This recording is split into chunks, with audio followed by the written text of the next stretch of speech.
Alamat ng diwata ng kagandahan. Noong unang panahon, sa isang tahimik na nayon na napapanibutan ng kabundukan at ilog, naninirahan ang magkapitbahay na sina Dalina at Bituin. Pareho silang lumaki sa hirap, ngunit mahal na mahal sila ng kanilang mga magulang. Parehas din silang magaganda, ngunit magkaibang-magkaiba ang kanilang ugali. Si Dalina ay kayumanggi ang balat, mahaba at tuwid ang buhok, at simpleng manamit. Bagamat hindi gaanong napapansin ang kanyang panlabas na anyo, siya'y kilala sa kanilang lugar bilang mabait, matulungin, at laging mapagpakumbaba. Samantala, si Bituin naman ay may maputing balat, makinis na kutis, at mahaba na buhok na kumikinang sa sikat ng araw. Labis niyang ipinagmamalaki ang kanyang kagandahan at madalas niyang ipagyabang ito sa lahat. Wala nang mas gaganda pa sa akin, madalas sabihin ni Bituin kapag may papuri siyang natatanggap. Lalo pa siyang nagiging mayabang at iniinsulto ang ibang mga dalaga, lalo na si Dalina. Isang araw, dumating sa nayon ang balita tungkol sa isang paligsahan na inihanda ng diwata ng kagandahan. Ang sinumang manalo ay pagkakalooban ng koronang gawa sa ginto at perlas, at pagkilalang siya ang pinakamaganda sa buong kabundukan. Hindi na kailangang magpaligsahan pa. Alam naman ng lahat na ako ang pinakakarapat-dapat, sabi ni Bituin habang iniiling ang kanyang makintab na buhok. Ngunit si Dalina, kahit alam niyang maliit ang tsansa niya, ay nagpa siya ring sumali. Hindi masama ang subukan. Baka hindi lamang panlabas na anyo ang hanap ng diwata, wika niya.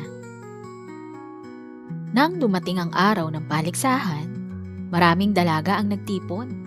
Pinagawan sila ng diwata ng iba't ibang pagsubok, pagpapakita ng talento, pagsagot ng mga tanong, at pagpapamalas ng kanilang ugali. Sa bawat pagsubok, si Bituin ay laging pinapalakpakan dahil sa kanyang kaakit-akit na itsura at kumpiyansa. Ngunit sa likod ng mga ito, madalas niyang hinahamak ang ibang kalahok, kabilang si Dalina.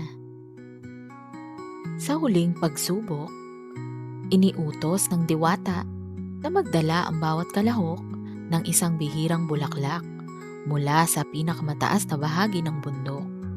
Sinabi niya, ang bulaklak na ito ay simbolo ng katapatan at tunay na kagandahan. Ang unang makakababa ng dala ito ay magtatagumpay. Agad na tumakbo si Bituin paakyat ng bundok. Sa kanyang pag-akyat, nakita niyang nahulog si Dalina sa madulas na bahagi ng landas. Sa halip na tulungan, iniwan niya ito at nagpatuloy. Hindi ko kailangang tulungan ang kalaban ko, bulong niya sa sarili. Ngunit si Dalina, kahit masakit ang kanyang tuhod, ay patuloy na naglakad at huminto lamang nang may makita siyang matandang babae na nakaupo sa gilid ng landas. Ang matanda ay mukhang gutom at hirap. Ining, tulungan mo naman ako, sabi nito.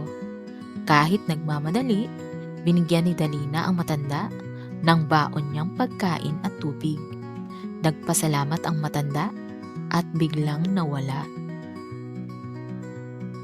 Nang makarating sa tuktok, nakita ni Dalina ang isang napakagandang bulaklak.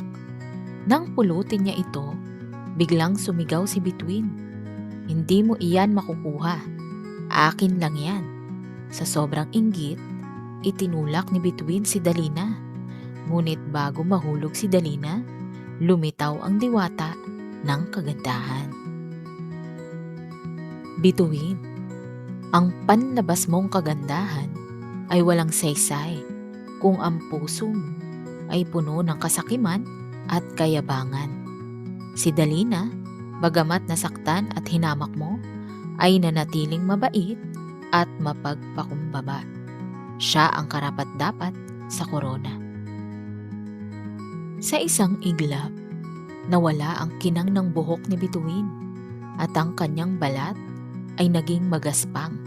Samantala, si Dalina ay ginawaran ng korona ng diwata at siya ay naging simbolo ng kagandahan, hindi lamang ng panlabas na anyo, kundi ng kabutihan ng kalooban. Mula noon, ang bulaklak na nakuha ni Dalina ay tinawag na Diwata's Bloom, isang paalala na ang tunay na kagandahan ay nagmumula sa puso. Aral: ang panlabas na anyo ay madaling maglaho, ngunit ang kagandahang panloob ay mananatili magpakailanman. Ang pagiging mapagpakumbaba at mabuti sa kapwa ay mas mahalaga kaysa sa kayabangan at inggit. Ang tunay na kagandahan ay hindi nasusukat sa itsura, kundi sa kabutihan ng puso at gawa. Mga tanong. Una, ano ang naging ugali ni Bituin na nagdala sa kanyang pagbagsak? Pangalawa, bakit si Dalina ang itinanghal na tunay na maganda? Pangatlo, ano ang ipinakita ng diwata tungkol sa kahalagahan ng kagandahang panloob? Pang-apat, kung ikaw si Dalina, matututo ka bang magpatawad tulad ng ginawa niya? Panglima, paano mo maipapakita ang kagandahang panloob sa iyong pang-araw-araw na buhay? Ang kwentong ito ay nagpaalala sa atin na ang tunay na kagandahan ay hindi lamang nakikita sa panlabas na anyo, kundi sa kabutihan ng puso at mga gawa. Sa panahon ngayon, mahalagang manatiling mapagpakumbaba at magpakita ng kabutihan sa kapwa, sapagkat ito ang nagdadala ng tunay na tagumpay at pagkilala. Maraming salamat sa inyong pakikinig sa Alamat ng Diwata ng Kagandahan. Naway, nakapulot kayo ng aral na magagamit sa pang-araw-araw na buhay. Huwag kalimutang mag-subscribe sa aming YouTube channel para sa mas marami pang kwento na puno ng aral, inspirasyon at saya. Abangan ang aming susunod na mga kwento at sama-sama nating tuklasin ang mundo ng alamat at pantasya.